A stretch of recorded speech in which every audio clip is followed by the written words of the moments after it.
Strategies for gaining clients. This is where we start to go into the sub-strategies. Yesterday was like a foundational day. We laid a foundation. Now we're going to try and show you how to take that information out into the market to help you get clients. It's a very worthy goal, no? Okay, so we're going to talk some sub-strategies, and then we're going to go right into the tactics, and then the whole rest of the day is tactics, tactics, tactics. It's all kinds of ways of getting clients. We'll go over 100 plus ways of getting clients.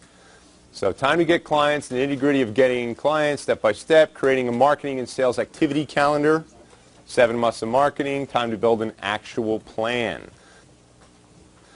So we're going to make it official, but we'll begin to list action items, and we'll get you working a marketing calendar here. And when you leave here, you're going to have a full battle plan, minus some research you might want to do, you know what I mean? But you're going to be ready to go out for battle and go get clients. So as we go through this, I want you to mark your ideas down for that calendar, and then later on, tomorrow, we'll give you the calendar, and then we're going to spend a great portion of the day filling in that calendar, getting you guys tuned up and ready to go. So how does that ultimate strategic position, that's what I call your USP, not your unique selling proposition, that's an internal focus, but how does your ultimate strategic position translate to revenue gains at the tactical level? So we're going to cover targeting best buyers and building loyalty. It's a concept I've helped more companies double sales using this one thing than anything else, and I'll give you lots of examples. Stacked marketing, again, making all of your marketing weapons work together, which most companies don't do very well or don't do at all. And then the most potent form of marketing we're going to cover, and if you don't already know what that is, we're definitely going to show you. You're going to tell me. And then repetition is the real key to success. So let's get right into one of the best concepts you'll ever hear or learn or see for growing your business. It's what I call the Dream 100 concept. And what it basically means is that in most of the B2B plays that I've been in, typically if there was 100 clients that if you got them all, you could just dramatically increase your business. And when I went to work for Charlie, he had a list of, first magazine I had a list of 2,200 advertisers. And when I did an analysis of the market, 167 of them bought 95% of all the advertising in the industry. And like none of them were in the magazine that we had. So we're number 15 in the industry. And we started, and what they used to do is do a monthly campaign to 2,200 that was kind of wimp and weak. They'd send out a letter or a promotional piece or a newsletter or something. So what I did is I took that same budget of $2,200 a month or whatever it was they were spending, and we spent it on 167 executives a month. And so suddenly people who'd never heard of us before are hearing from us so intensely from every single direction that within 6 months, we had 29 of them in the magazine. It was amazing. Biggest advertising success story in the whole industry, let alone in that particular magazine. So the fastest way to build your business is to target the best clients. Every market niche has a smaller number of ideal buyers versus all buyers. And the problem with most people when they're marketing is they go after all buyers. And that may be appropriate for you too. I'm not saying to abandon whatever your current strategy is, but while you're doing your current strategy, can we add a small number of ideal buyers that you will market to way more intensively? I'm going to give you a ton of ideas on this. So the best buyers buy faster when other best buyers buy. If you can say that 3 times fast, you're doing well. But the point is that you can play them off of each other. So let me give you an example, just as a really good example. If you wanted to sell something to law firms, and you went after the 5 biggest law firms all at once. I had a software client that sold software products to law firms, and they were, you know, so let me set up what a law firm. Basic structure of a law firm, you have a managing partner. It's kind of like the CEO of the company, but he has an executive committee. It's probably the worst management structure in the world, by the way. And then you have the senior partners of specialty. So you might have a litigator, you might have intellectual property, you might have, you know, all these different specialties. And then you have the lawyers below them, paralegals, and librarian, MIS, and acquisition directors are down here. Well, most of the people who go in to sell, in this case, they were selling research products for the lawyers. And that's the librarian's responsibility, but you see where she is on the decision process. She can't even, and I say she, which sounds sexist, but like 98% of librarians in law firms were women. And she cannot get to these senior partners even. So if you've got a revolutionary kind of product and you want to go in and see the librarian, you can probably get an appointment and you can probably really impress her. But her ability to get that product seen by the senior partners of these specialties or by the managing director is really low. It's kind of like any CEOs in the room. If you have a lower level executive in your office, they will spend an hour and a half learning something from somebody and try to explain to you in 5 minutes. Am I right? Right, Bob? How many times a guy comes to you? It's in 5 minutes he wants to explain something he learned for an hour and a half, and you'll make a decision on that 5 minutes, not on the hour and a half. So what we designed was the core story concept, an educational seminar about the 5 most dangerous trends facing law firms, and we called this guy right here the managing partner, but we got the names of, like, not the top 5, but the top 50 law firms in Los Angeles, and we called them and name-dropped all the other law firms to them. So a great strategy of going after dream clients is that other dream clients become interested when other dream clients are interested. So I don't remember all the names now, but I used to be able to rattle them off, you know, like McCutcheon and Doyle and Munger and Tolles and, you know, all the big law firms in L.A.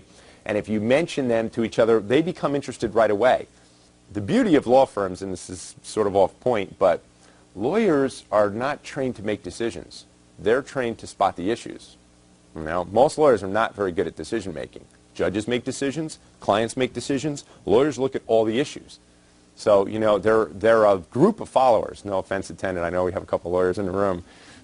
But they are, and so, you know, before they would give off Martin Luther King Day, all the other law firms would call all the other law firms to see what other law firms are doing, because none of them can make decisions about anything. And I just remember that when that was going on, because I was involved in that industry. So when you call any large law firm, or if you sell to stockbrokers, or you sell to, I don't care, you sell to telephone companies like you do, playing other large companies off of each other, or other large executives, top executives off of each other, is a very powerful strategy.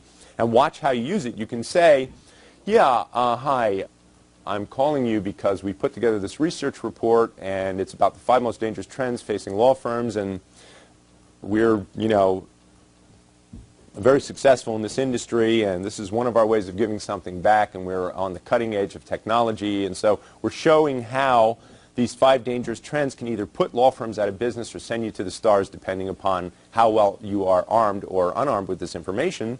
And, you know, we're also talking to, and then you name a bunch of other ones. Now, notice how I said that. And we're also talking to, what does that mean, we're talking to them?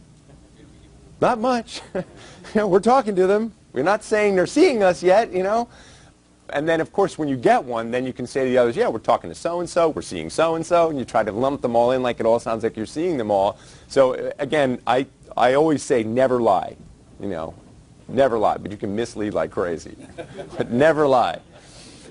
So, you know, playing them off of each other was so successful, we were able to get in front of executive committees and partner meetings at all the law firms, and took this product from obscurity to the top of the market in about 2 years flat. So they were selling for years down here, and we got them more in 2 years than they got in 50 years selling down at the librarian level. All right, so that's the strategy. It's like, who are the best buyers? Can you play them off of each other? Because if you name drop them, and again, have the names of the executives. So we'll have a little exercise we'll put you through, just a few minutes. It's in front of you, but hold on. And you must play them off of each other, as it says here. So here's the telecom one I've been talking about as a perfect example. They came to me because they had made the decision that they weren't getting enough leads and enough appointments. So they said, darn it, you know what we're going to do? We're going to send a letter to every single prospect in our area. And they sell phones to businesses. So they basically did a DMB, you know, search, and there were 20,000 businesses in their area. They sent out 20,000 mail pieces, got not a single response, not one, nothing. So they came to me, you know, like, what do we do? What do we do? So I get the list of their sales from the previous year. They had 118 sales or something, and I'm going down and I'm just looking at the prices of the sales. You know, there's 22,000, 28,000, 26,000, 28,000, 32,000, 28,000, all like 20s and 30,000. Then come one and says 160,000. So I go, what's this? They go, well, that's a bigger company. I go, so the way telephone systems work is if you have 100 employees, you need 100 phones, and each phone on your desk is about $1,000. So if you have 100 employees, it's going to be a $100,000 sale. If you have 32 employees, you're going to have a $32,000 sale. So they were going after mostly small companies, and occasionally they would get a bigger company, and my natural reaction was, why don't we just go after only big companies? Well, we could do that. They just never really thought of it. They're going to spend all that time and energy. You might as well be going after, 150 employees and 350 employees. So we took the 20,000 down and we said, how many companies in your geographic region, what's it called, Peter? Data.com? Say it again? Zapdata.com. You can go on there and in 10 seconds you can get how many companies with how many employees in any industry, right?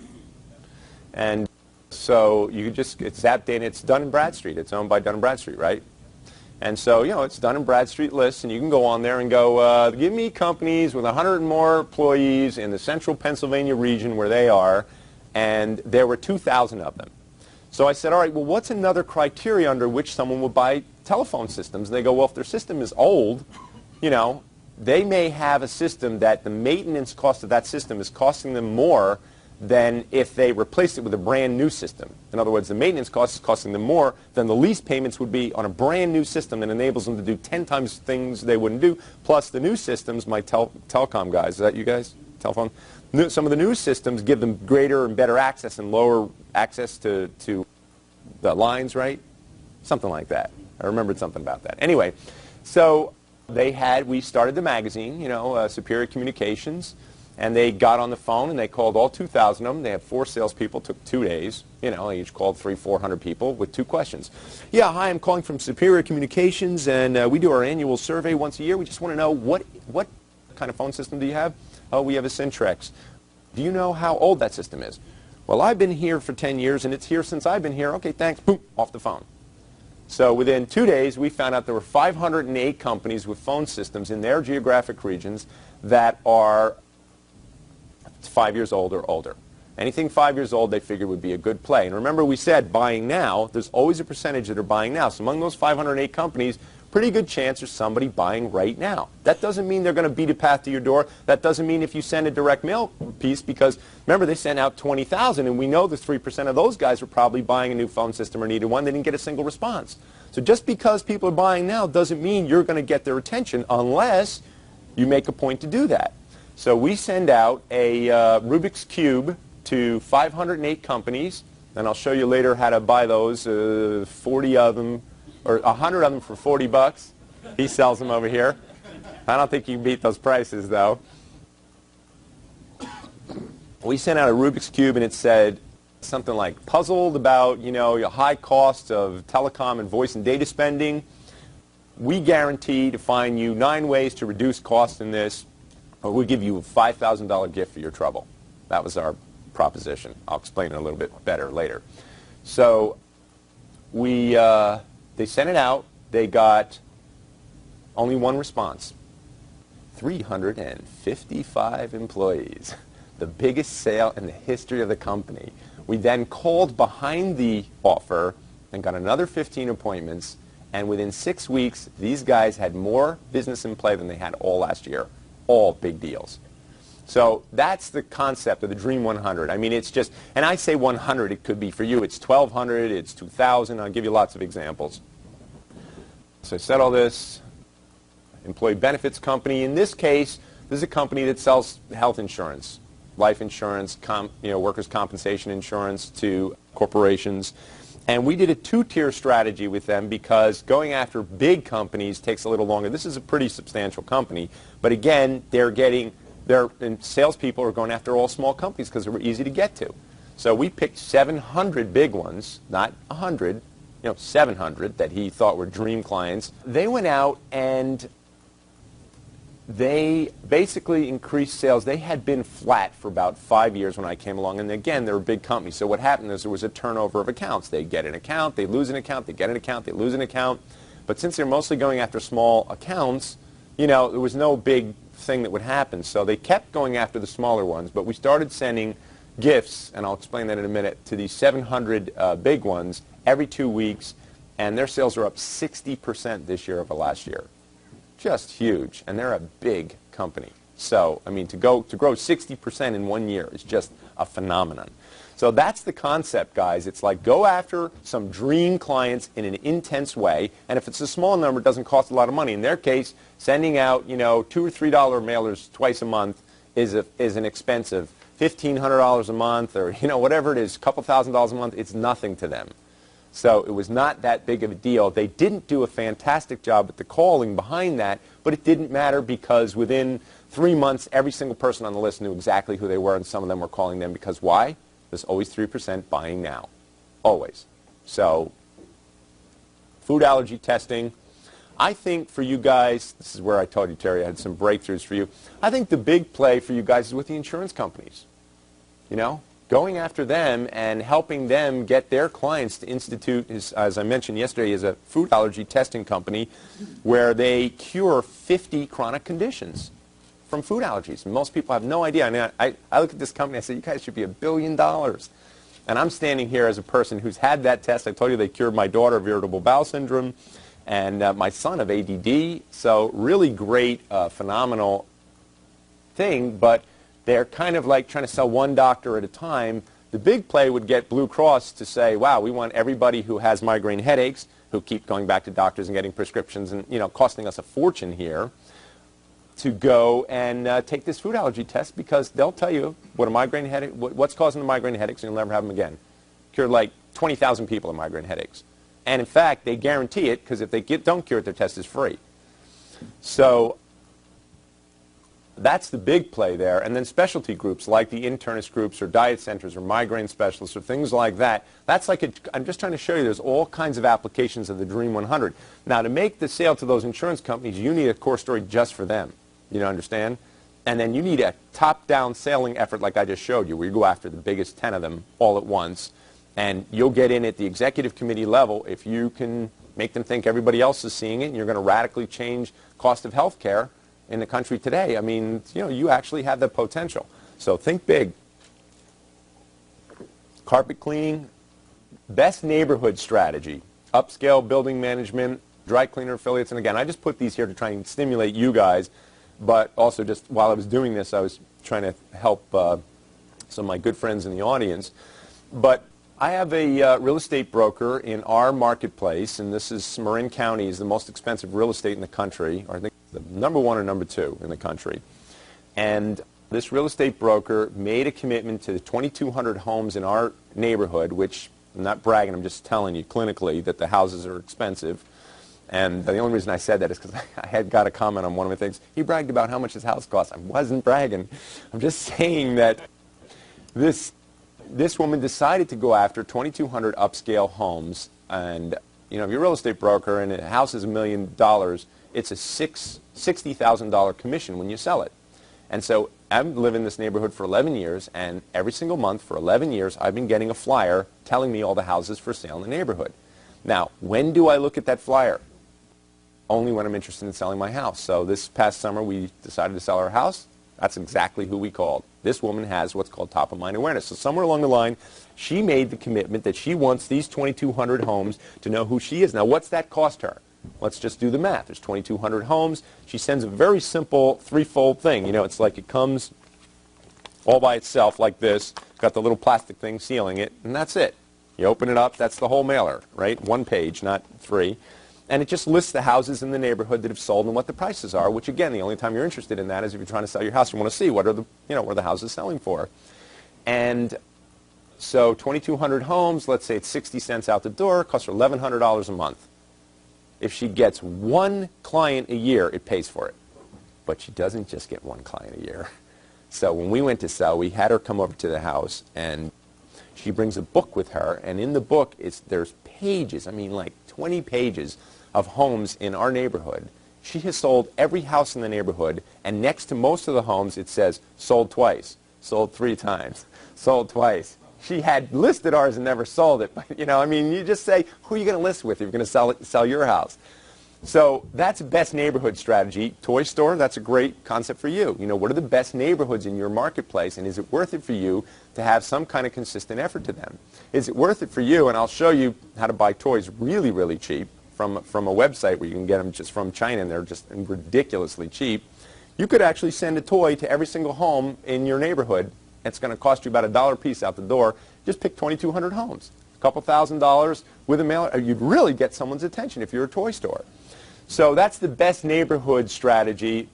Paul, I was just thinking for you, you know, I've said this before, you actually have done it, but upscale buildings, if he does carpet cleaning and rug cleaning, to have to pick 100 upscale buildings and stay in the face of the building manager, and they can have, like that building has an official, you know, carpet cleaning company that they recommend on a regular basis. So that's the whole concept. It's like, let's go after who are our dream clients. So we're going to do a little profile on that. Restaurant or retail, same thing. Oh, I've got a big section on that. So targeting the best buyers. Who's your most ideal buyer or ideal partner or affiliate? Because sometimes it's not best buyer. It might be affiliate.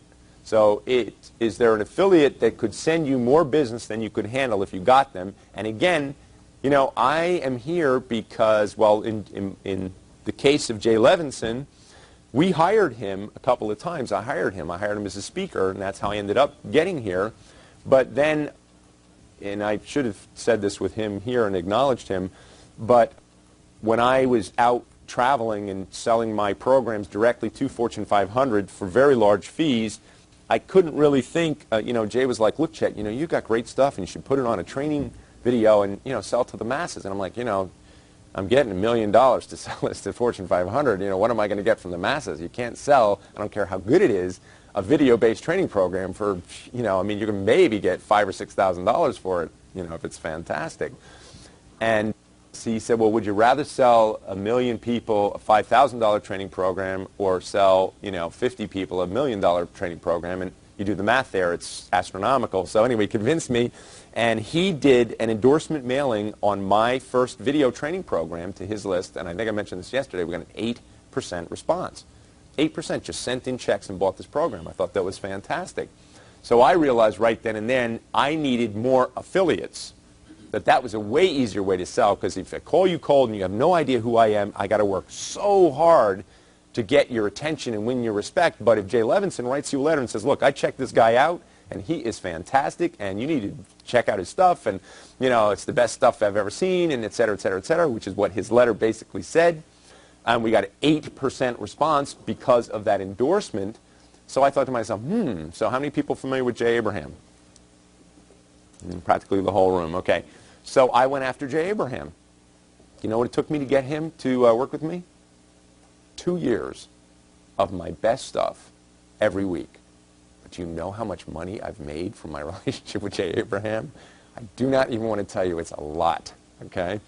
But it took 2 years. So, and then there just was a point where he started to respect me because I was in his face so much. So that's the whole other aspect of the Dream 100 is don't give up if they don't respond after 3 weeks. They're the Dream 100. They're going to take you some time to get in their face in a way that they start saying, well, who is this Bianca person who I just keep hearing from?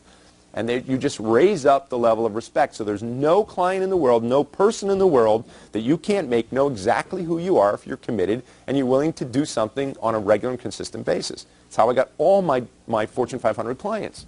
I picked the clients I want, and I went after them with such furious, you know, constant marketing that they just became, you know, they began to know who I was.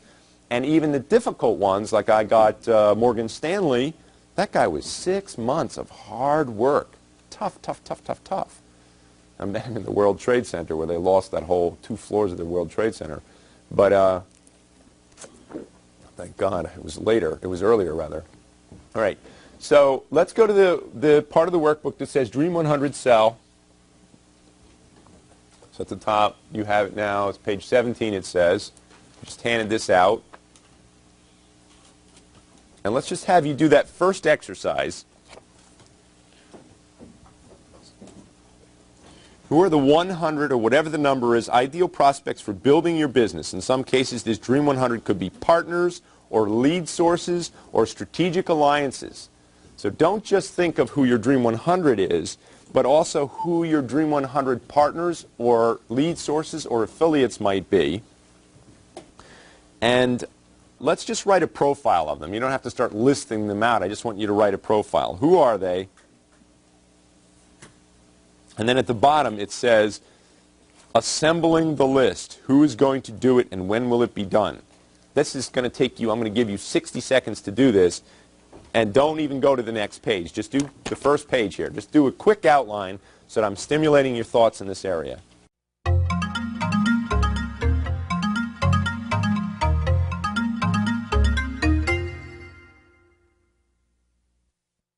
Successful, has the money to spend if they want to. This is my, sort of profile. They want or need to buy. Are they geographically convenient for you? I'm just giving you some criteria for setting up who you're, the size of the sale, how big can they buy if they want to buy, repetition of purchase. These are just criteria. Who are those affiliates? The affiliates can make a huge difference. But you have to be committed, and you just have to stay in their face. And there's no one you can't win over if you're committed. So I already gave this example. Okay, so I have that safety client I told you about, the one yesterday that had a serious problem. And after only 4 such mailers, a huge client said to one of the people, 4 such mailers, let me identify the mailers. In this thing, we're going to go over, show you a website you can go and you can buy really inexpensive items, like you can get 100 flashlights for $40. So if your Dream 100 is 100, you're talking about $1.55 out the door to send, them a little gift. And what we did with these guys is we came up with a little clever saying. So we sent a flashlight. It's like, don't be in the dark about, the 5 most dangerous trends facing manufacturers when it comes to safety. And then we sent a compass, and it said, most companies are losing direction when it comes to, what I'm saying? So compass, and then we sent a tape measure, and it was like, if you want to measure up to the highest quality standards of safety, get our free report on the 5 most dangerous trends. And so after about 4 of these, just 4, every 2 weeks they went out, they call a salesperson now is following up as you're supposed to do, and I'm going to explain that you send the gift, you make the phone call. You send the gift, you make the phone call. It's just, that's how you get, they may be saying, not interested, not interested, not interested, but eventually you just wear them down. And this guy says to one of the salespeople, says, oh, yes, I'm glad you called. I just have to have you come in here and meet with me. The salesman was so shocked. He goes, why is that? Just literally, he couldn't understand it. And the client says, because I've been getting all those letters of yours, and I just think your marketing is super. So that's what happens is, you basically win them over. The point is that you can really stand out in the crowd very quickly with great marketing. It just doesn't take that much. So here's a Dream 100 letter. This is a stopwatch. Every second that you do not get our free executive briefing, the 5 most critical insights facing, blank industry, you are losing money.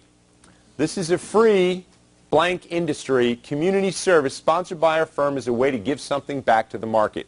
You need to have some kind of justification. Now, this letter is in this document, so you don't have to write it down. You need to have some kind of a justification for why you're doing this. Why are you giving me this free research, this free insight, these free reports? This executive briefing has more than $3 million in research boiled down to a bullet-style, fast-paced, outstanding education on how to increase business in this scary period of rising competition and other pain point. Fill in yours here. Okay? Call for your free executive briefing today. The clock is ticking and you're losing money. That's a really short letter. That's what they should be. They're not going to read the long ones anyway. But because you included a stopwatch or a little flashlight or something, it gets their attention and they read it. And because it's short, they kind of go, what's this? And now it says, this prospect smiles and some actually call you thinking the executive briefing is a report. It sounds like a report. So again, remember I said never lie, but you can mislead. This sounds like a report. Now that is a live presentation that my client will be doing if they get the chance. So it says every second you get a free executive briefing. That's what you call it, your core story. To the client, it's called an executive briefing. Okay. So let's go on. Remember, strategy before tactics. Strategy to drive leads. Can you sell a live hour-long presentation with a letter? Not likely. So if you want to approach your Dream 100 prospects and you want to get an hour of their time, the worst mistake you can make is writing that letter and saying, and again, everything I'm telling you, I learned the hard way.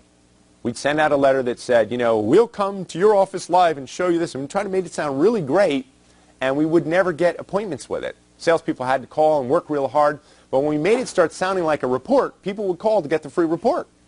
Now they're on the phone with you. Now you have an advantage. So remember, just trying to make sales easier and easier and easier. So don't even try. Sell free information, that's easier. So then they call.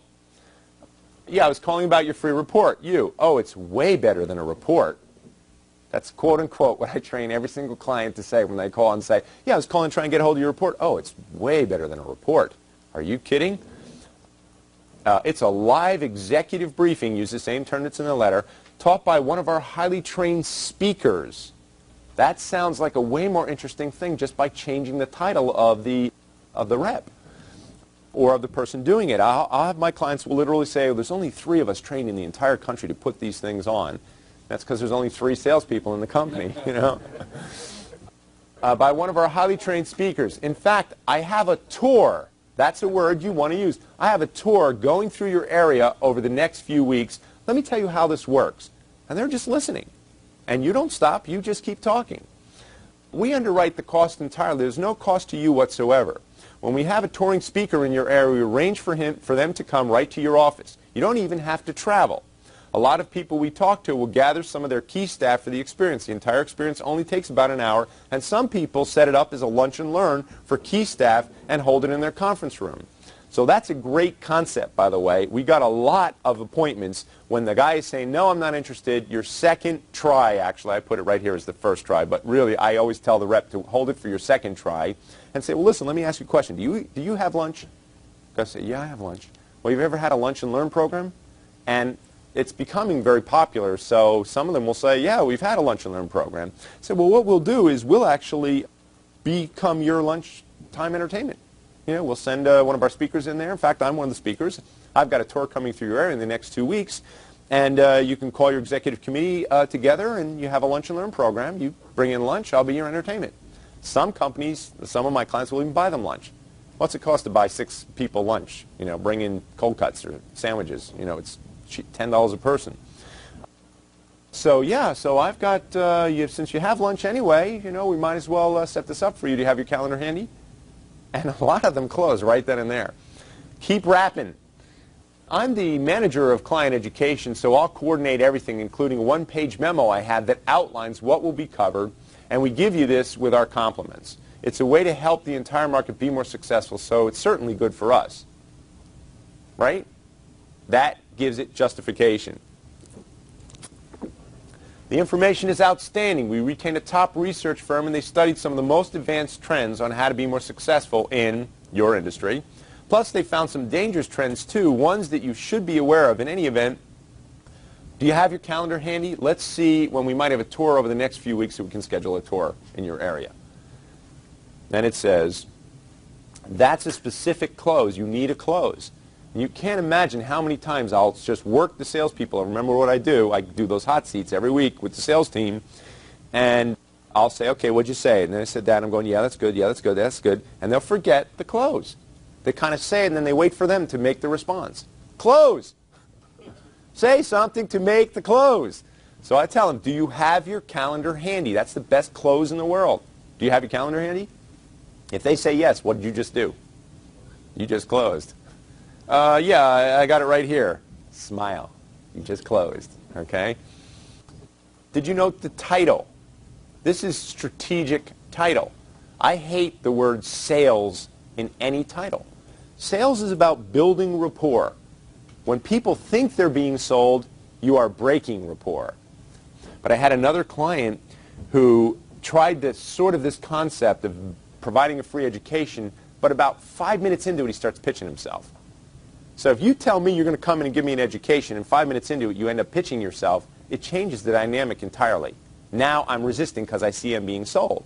The beauty of the core story concept is it comes just like this with this broad information down to this beautiful little funnel to where you get to the tail end of it and you say, you know what, I got a little stuff on our company. Would you like to see how we can maybe help you? No one will say no if you did a great job at the first part of the core story.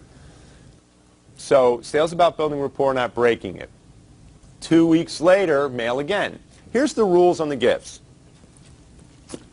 Should be cute, not expensive. Expensive gifts come off like you're trying to bribe them. They won't like it. I don't like it. You know, it lacks integrity.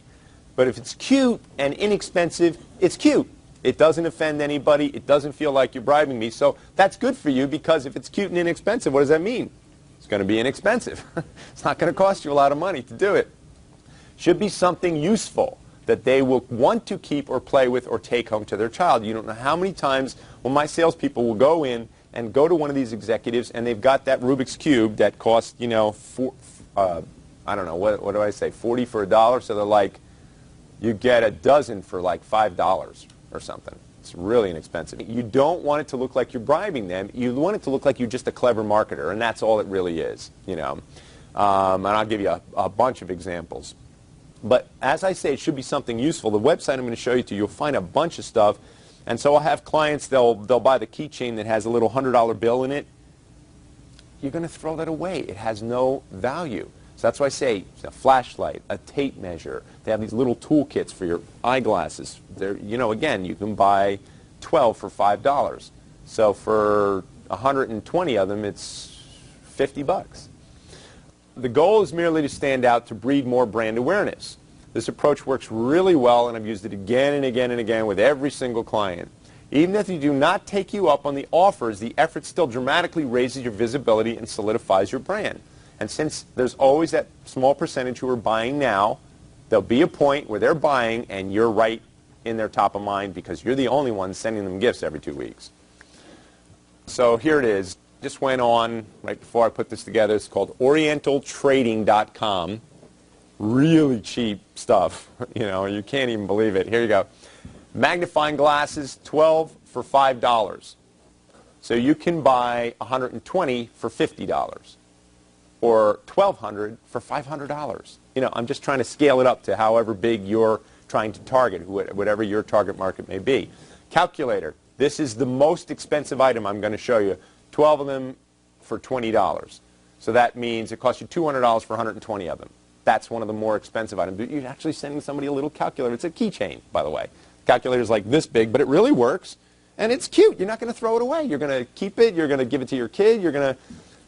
I tell the flashlight story, so half of you in the room have heard this, but when I was running trade shows for Charlie, one of the days of a trade show that we were doing, the person who sold us all our incentives, you know, these binders, and we had bags and things like this, had stopped by that day and had given me one of those flashlight pens, you know, like this. You click it and it turns on a flashlight. And oh, cool. And I had my daughter was 3 years old or something at the time. I go, I'll take it home to my daughter. I thought that was cool. I stuck it in my jacket.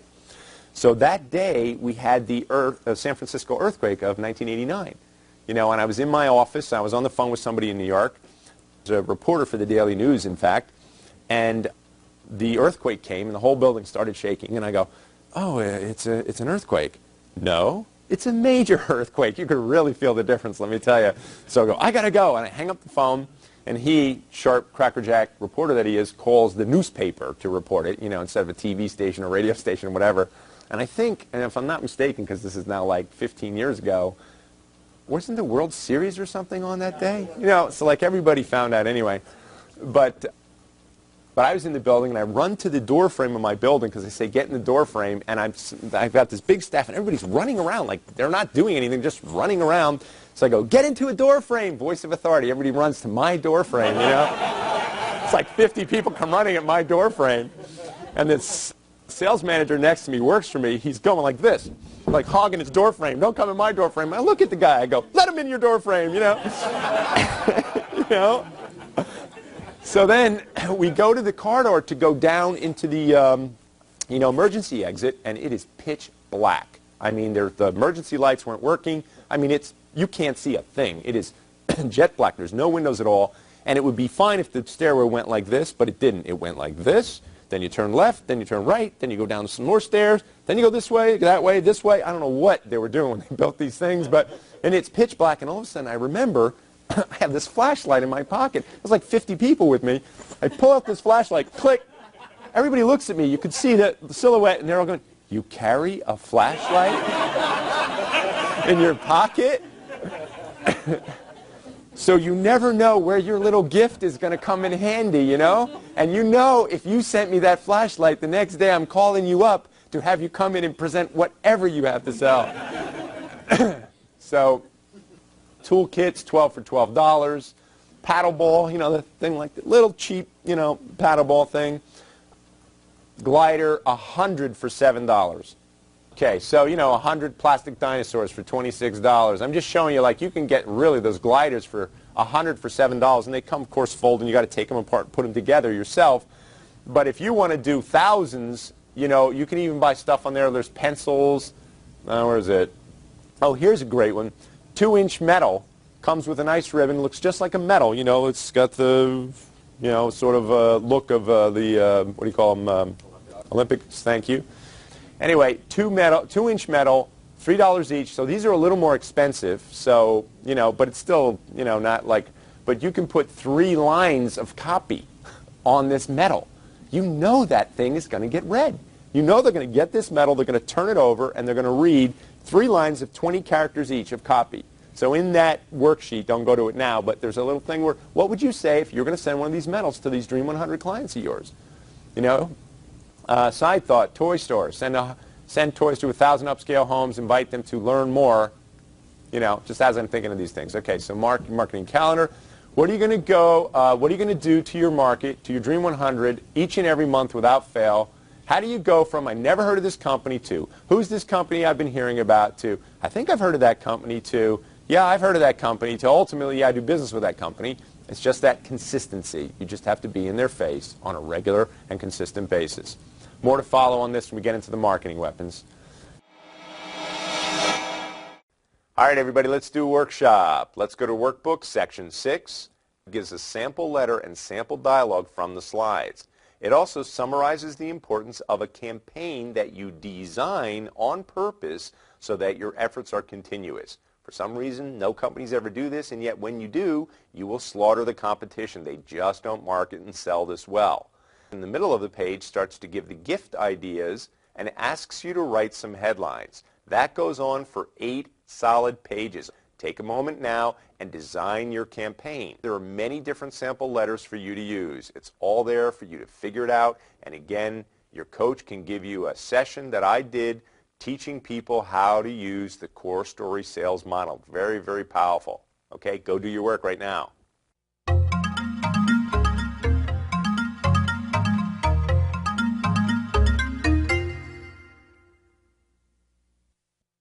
The next section is called Clients for Life.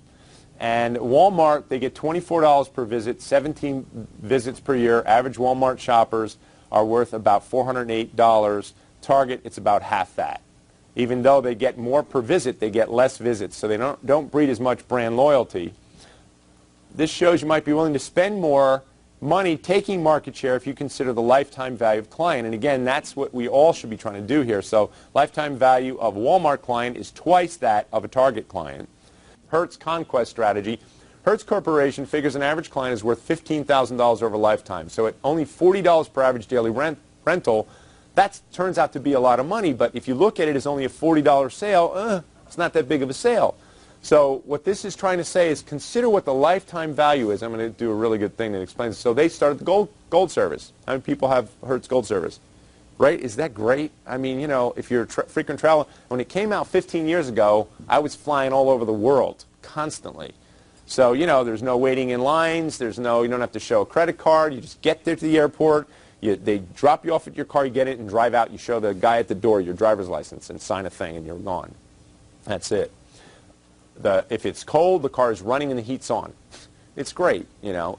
So for a busy traveler or a frequent renter, right, because I'm one of their dream clients, that just took me away from everybody else. There's now all other companies have it, but 15 years ago, it was a great preemptive strategy to take clients away from somebody else. So what can you do that will treat your clients really special? And have you considered lifetime value of customer? Okay. So this I'm just going to give you as a great retail example. And this is out of Joe's section, the duck guy I was going to call you, the duck farm. But how your restaurant can have a totally predictable success. Secrets only the best restaurants know. Lesson 1, understand lifetime value of customer. Do you know the lifetime value of your average patron? Most restaurants do not think this way. First, you should know that the vast majority of people are known as habitual buyers. They form habits easily. So only about 11% of the population, it's just little great information thought it'd be valuable to you, will try new things. 11% are just like they're out there, you know the type.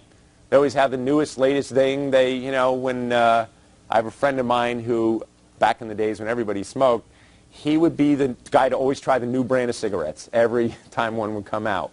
As the rest of people stay with the Marlboro brand that they've been smoking forever. But 89% stay with what's known, 11% buy new.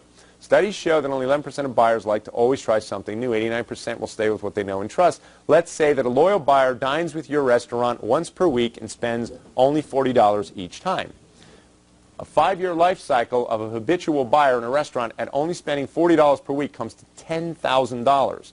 So when your waiter goes to wait on every diner, do they think in terms of this being a $10,000 customer?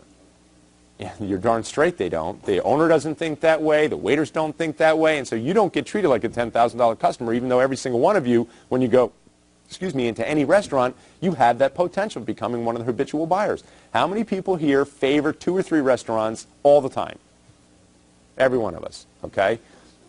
And every now and then you say, let's try something new. And you go, you try something new, and then next week you're back at your regular places you always go. Okay. And that's conservative. The 80-20 rule. So 20% of diners will drive 80% of restaurant revenue. Yes, you should treat every buyer like a $10,000 customer, but some are worth $100,000. So we can show you, this is for people, frequent diner who eats out 3 to 5 times per week, may eat at your restaurant 2 or 3 times. So there's a restaurant here in San Rafael called Seafood Peddler, and they don't know anything about lifetime value of customer, so I taught them so that they would treat me extra special when I go to their restaurant. And Peter, you went with me. Do they treat me special? Every single person in the restaurant, takes very good care of me. So I go there 3 times a week, twice a week, and I have clients come in. That's where we go, right? Took you there, David, remember? And so what have I spent there? It's, in the last 5 years, it's $100,000. Now, do you want to cultivate those kind of relationships on purpose? Like I said, they did not understand lifetime value of customer. They don't really think that way, and I don't see them treating everybody else. But if you look at every single diner as that kind of potential customer, would you treat them differently? So there's 2 lessons there. Number 1 is, should be willing to take market share in a way that your competitors will not understand. If you think about lifetime value of client, what are you willing to do to get that customer to you? And then second lesson is, what are you going to do when you get them to make sure they stay loyal to you forever? So those are 2 lessons of lifetime value of customers. Is if you're looking at them, I did a mass teleconference with a bunch of dentists, and we wrote an insert, excuse me, for them to put into their local daily newspaper. And then the next month, we hot-seated some of the dentists to see how it went. So we call this a live research laboratory. You get a couple hundred dentists on the phone, or doctors, or it's good for specific kinds of professions, so that you can apply my technology to one specific industry. So we did this with dentists. We got them all on the phone, and they try the insert, and we got one fellow and say, so, okay, who's tried it? So one guy comes on the phone. He says, I tried it. It didn't work. Didn't work? Insert designed by me to be put into the newspaper. It didn't work. So he goes, nah, it didn't work. I said, well, what happened? He said, well, I ran it in the Chicago Tribune. He's in Chicago, and I got only 2 patients. And I said, well, how much did it cost? He says, it cost $1,500. He ran it in his neighborhood. By the way, you guys who sell consumer to consumer, newspaper inserts is one of the least expensive ways of advertising. They're incredibly cheap. You can drop 20,000 inserts for $1,000. And that's what falls out of the newspaper onto the kitchen table when you're reading your paper in the morning. Some people throw them away, but you got to touch it to throw it away. And we'll get to later how you make that insert stand out in the crowd. But So they did this. This fellow did it. He did it in his neighborhood. That's the other great thing about newspaper inserts is you can buy, now they have it, you can buy by zip code. So you can buy the most expensive neighborhoods if that's your best buyer strategy and drop inserts in the newspaper on a regular basis. It's a great way of picking up patients, by the way, for dentists. So, and I'll give you the flyer, by the way, you dentists in the room. So anyway, I start drilling down on the 2 patients he got from it, and he figures they're worth collectively about $6,800 with the work that he got from them. So he spent $1,500 in the Chicago Tribune. The clients are going to be worth $6,800 in lifetime value, and that's if neither one of them ever sends him a referral or brings another family member.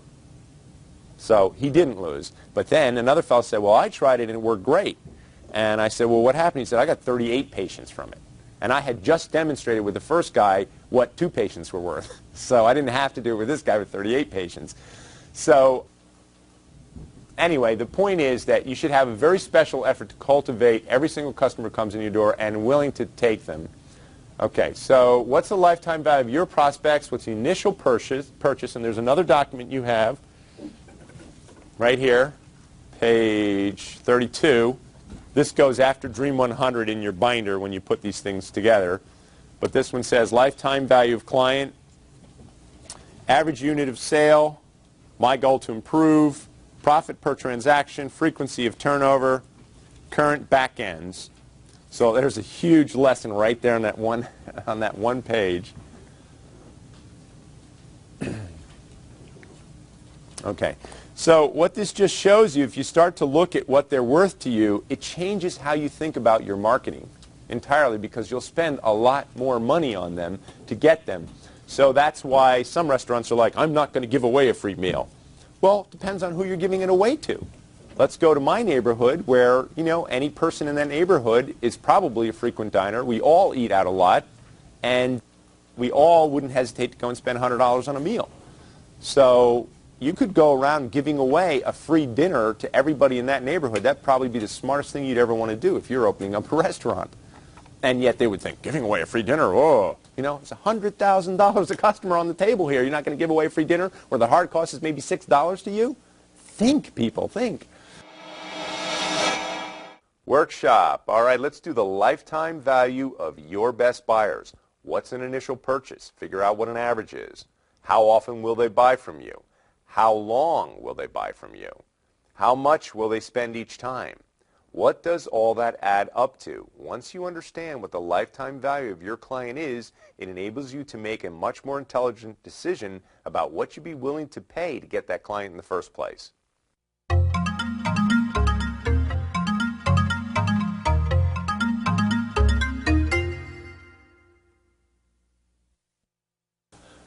So main philosophy, treat each client as if they were your only client.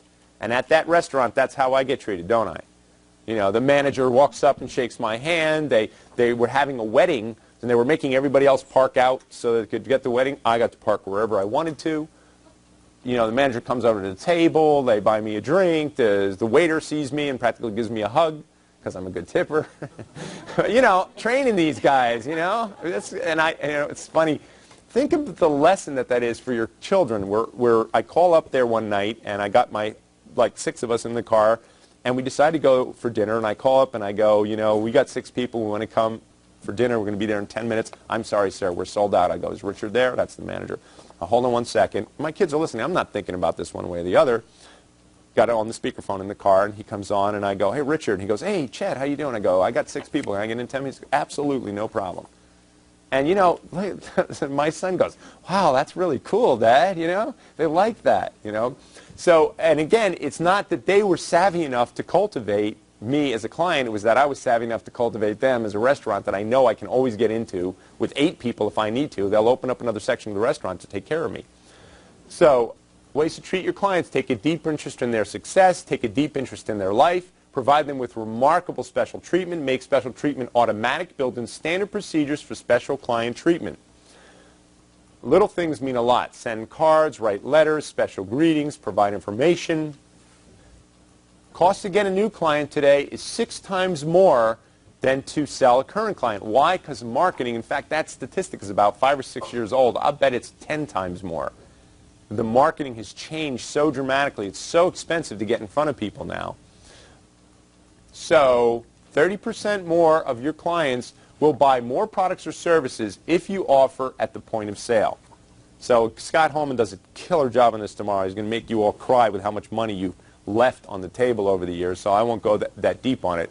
But again, write down additional products or add-on services at the point of sale. You would be shocked at if you said to anybody when they're buying, would you like to do this?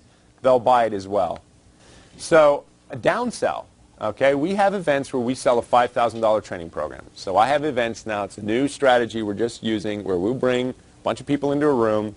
We'll give them a killer 3 or 4 hours of education. At the end, we'll sell this $5,000 training program.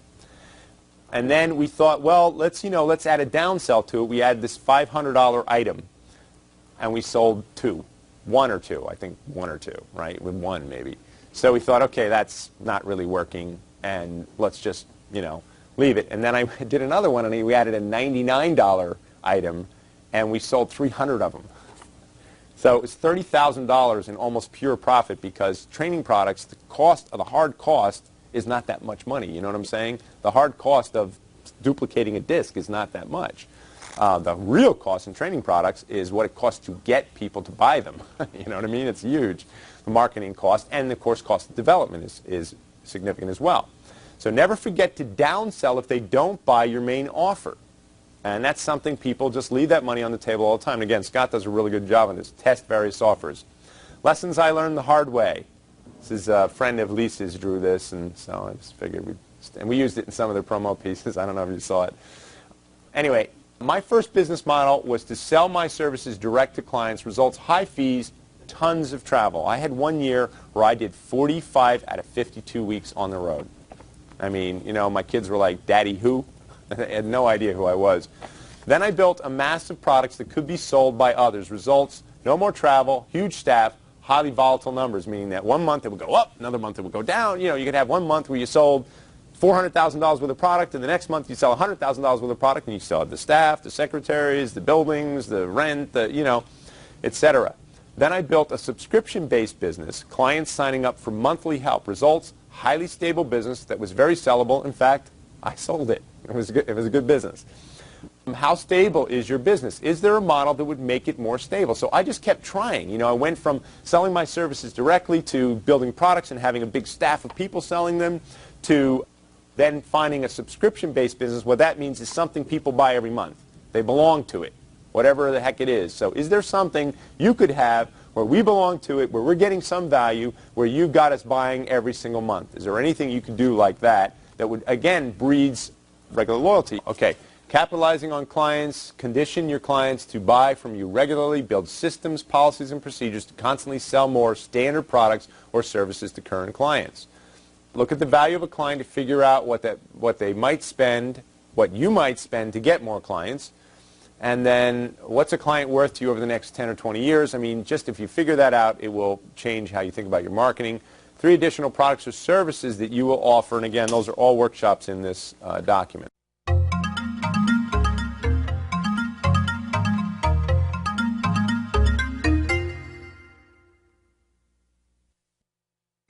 So actively work, this is a referral concept. Make it easy for them. This is just the simplest thing in the world. I've had a lot of clients do it. It almost always works. The only time it doesn't work is when the salesperson is weak. But basically, I call it the Rolodex referral method. When you want new clients, you call up your current clients and say, hey, Joe, what are you doing right now? Oh, I'm blah, blah, blah, blah. I say, can you spend a minute with me? Sure. Do you have your Rolodex handy? Sure. Go to your Rolodex, okay? Page through it. I want you to give me some guys who you think might use my services. And, people page through. And so I taught this in a seminar, and I have a broker. And the broker calls me up. He says, Chet, what are you doing right now? Got your Rolodex handy? 22 names I gave him, all players. I mean, all million-dollar investors. He's got several of them to this day. He started off in Dean Witter, and he became the Rookie of the Year out of 3,000 reps. This guy became #1 using the Rolodex referral method and the Dream 100 concept, meaning he used it to go after only the best buyers. Can you get them to write a letter to their friends and associates? Can you give them a reward for helping you find new clients? Don't forget the special treatment so that all referrals become clients for life. So I'm just trying to show you how you can build on things and build on things and build on things. And these are simple concepts, but you have to be, what? Pig-headed, determined in order to get these things working in your business. Piggyback and fusion marketing. Find other companies who can sell your products or services to their clients. Airlines, auto rentals, hotels, they're all doing it now. You know, I mean, this is not a new concept, and yet some small companies just never bothered to do it. What do the following companies have in common? A supermarket, a cola company, and a ski resort. This is an actual ad. Buy a case of Coke at Safeway and get a half price off of Heavenly Valley ski ticket. 3 companies got together, and they were all in the same ad. The ad ran 3 times more often, which helped all 3 advertisers, and it tripled the exposure for the money. It increased the name recognition, and it piggybacked on each other's business. So whoever put that deal together, that's like a coup. That's great work. So is there fusion partners for you where you can team up, you can spend less money working together, you can get a lot more exposure for your time and energy and effort? And again, a lot of times, the hardest part of this is teaching other people these things, so you might want to have to apply the Dream 100 effort to get that working. So who can you do a deal with right now? Who would be an ideal buyer? Just want you to write down one name. Who would be a great partner for you to work with in a fusion marketing effort?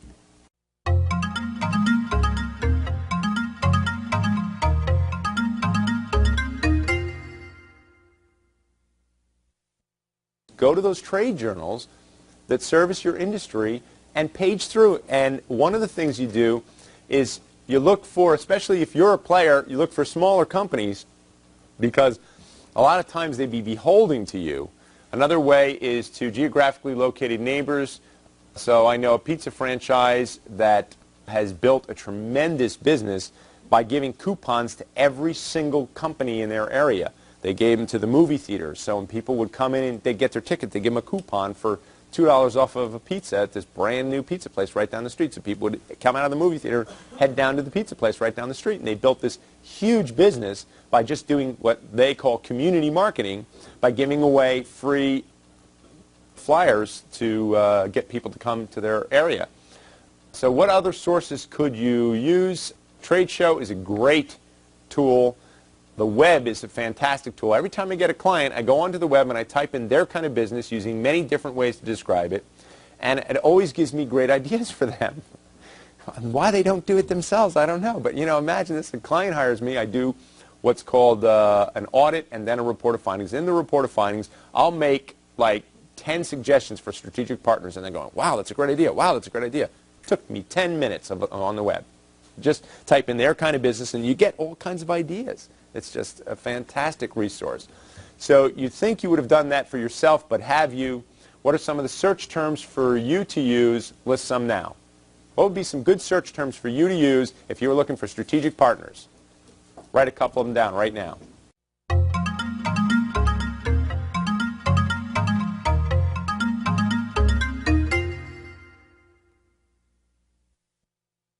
Okay, so, of course, electronic databases are the soup-up Rolodex of the new millennium. You must have a highly manipulable database packed with information about your clients. Non-tech businesses at least keep excellent manual records. People will tell you anything if you make it multiple choice. I just did this with another client where when they come to his website, they fill in the basic information, and he used to try and ask them size of your business and how old you were, and they wouldn't tell him anything. They wouldn't fill in those things. But when you make it multiple choice, they will tell you anything. So it's like, are you 20 to 30 years old, 30 to 40 years old, 40 to 50? Anybody will do that. And, you know, if you ask me the size of my business, that's none of your business. But if you say, what range am I in, and I can pick within a range, almost everybody will answer those questions. So just a little tip for you. If you can add some multiple choice, you'll get terrific information from people. So what are the essential pieces of information? What additional information would you like your database, make your database even more valuable? This client of mine sells training products to financial planners, and just by adding 2 questions, it just totally changed the leads and the quality of them. And now that when the leads come in, they get like 90 a day, and they've got 4 or 5 salespeople, you know who you want to call right away because the quality of the leads. So it really souped up.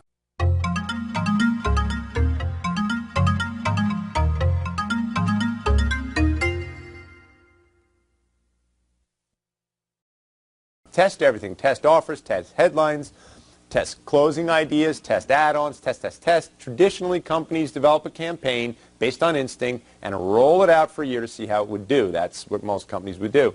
Now many companies test several ideas, see which ones work best, and then roll it out.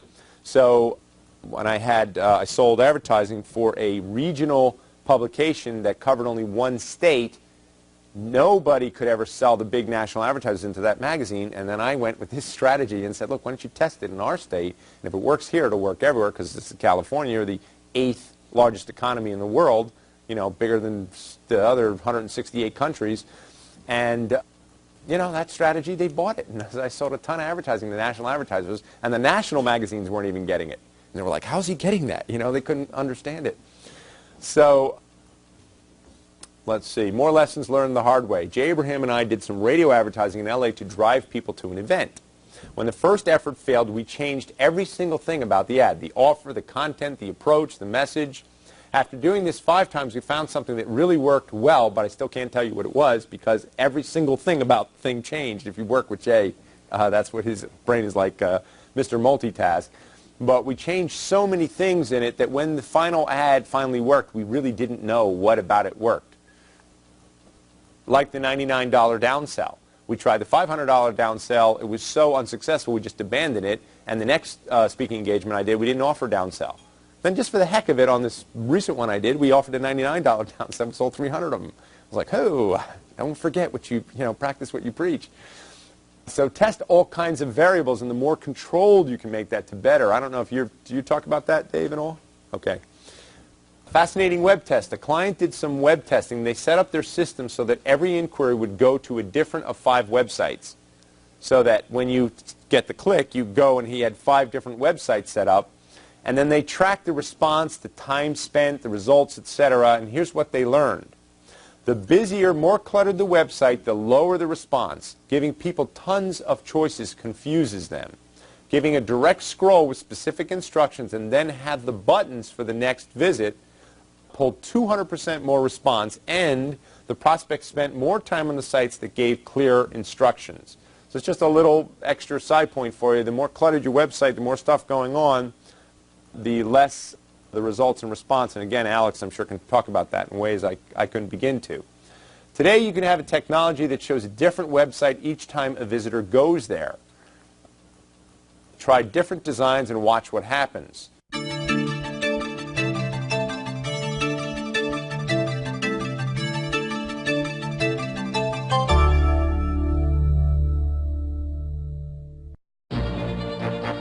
This was a Chet Holmes International production.